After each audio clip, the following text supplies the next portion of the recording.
बात करेंगे छत्तीसगढ़ के बलरामपुर की, जहां अवैध तरीके से चल रहे पत्थर खदानों में किए जाने वाली हैवी ब्लास्टिंग से छात्रों के लिए मुश्किल आ गई है। यहां सरकारी हॉस्टल सुरक्षित नहीं है। नदी के किनारे अवैध ब्लास्टिंग की वजह से पूरी बिल्डिंग जर्जर हो रही है और यहां पर रहने वाले छात्र खौफ में जी रहे हैं। देखिए हमारी एक खास रिपोर्ट। दरक रही दीवारें, जर्जर हो रहे हॉस्टल, पत्थर ब्लास्टिंग से आ रहा भूकंप, लेकिन नहीं हो रही कार्रवाई।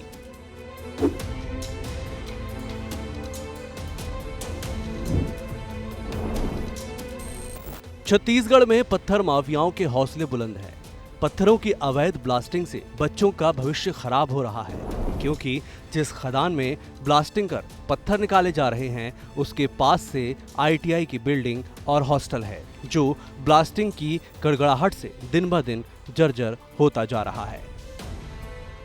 सरगुजा संभाग के औद्योगिक प्रशिक्षण संस्थानों की हालत बेहद ही खराब है, लेकिन राजपुर स्थित औद्योगिक प्रशिक्षण संस्थान अवैध ब्लास्टिंग की वजह से बर्बाद हो रहा है। ब्लास्टिंग इतना तेज होता है कि लगता है कि भूकंप आ गया और बच्चे यहाँ दहशत में रह रहे हैं, तो वहीं बिल्डिंग भी जर्जर हो जा रही है। दरअसल राजपुर क्षेत्र के करजी में नदी किनारे आईटीआई का हॉस्टल और कॉलेज बना है, लेकिन नदी किनारे स्थित पत्थर खदान में अवैध ब्लास्टिंग होती है। जब यहाँ ब्लास्टिंग होती है तो छात्रों को भूकंप सा एहसास होता है। डर से स्टूडेंट हॉस्टल छोड़कर बाहर आ जाते हैं।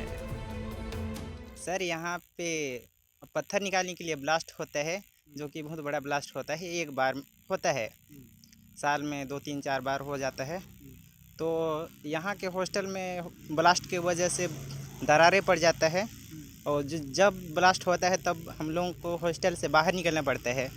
यहाँ के रूम तथा बाथरूमों में बहुत ज़्यादा दरार पड़ गया है, तो यहाँ बहुत गिरने का संभावना है। सर यहाँ जब ब्लास्टिंग होता है तो दीवार वगैरह हिलने लगता है, पूरा भूकंप टाइप से लगता है और यहाँ पूरा दरार पड़ गया है, पूरा कहीं कहीं दहड़ भी गया है। और बरसात वगैरह होता है, बरसात में तो पूरा लीकेज मारता है ऊपर से। वहीं दूसरी तरफ जिला प्रशासन और खनिज विभाग के जिम्मेदारों के द्वारा इस पर कोई कार्रवाई नहीं की जा रही है।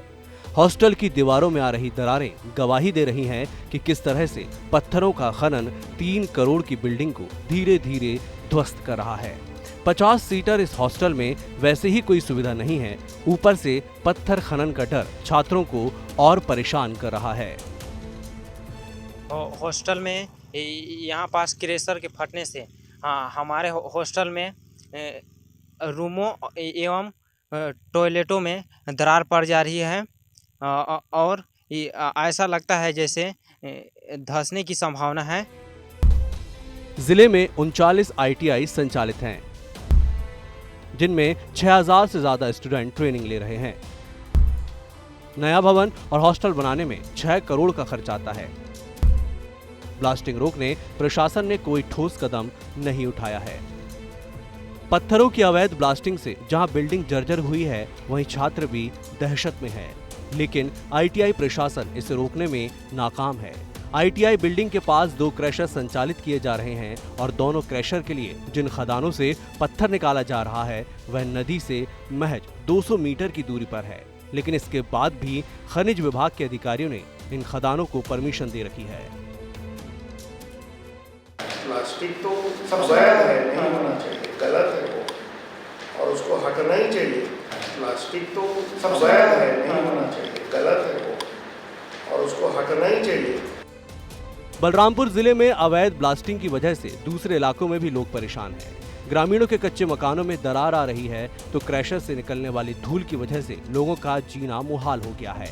लेकिन यहाँ तो सीधे तौर पर सरकारी बिल्डिंग ही अवैध ब्लास्टिंग के निशाने पर है, लेकिन जिम्मेदार खामोश हैं।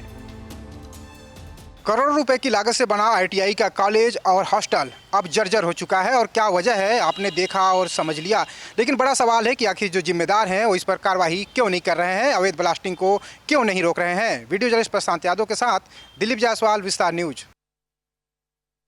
छत्तीसगढ़ में रेत माफिया के बाद अब पत्थर माफिया भी सक्रिय है और इनके कारण पहाड़ों को तो नुकसान हो ही रहा है, लेकिन अब छात्रों के भविष्य के साथ भी खिलवाड़ होने लगा है।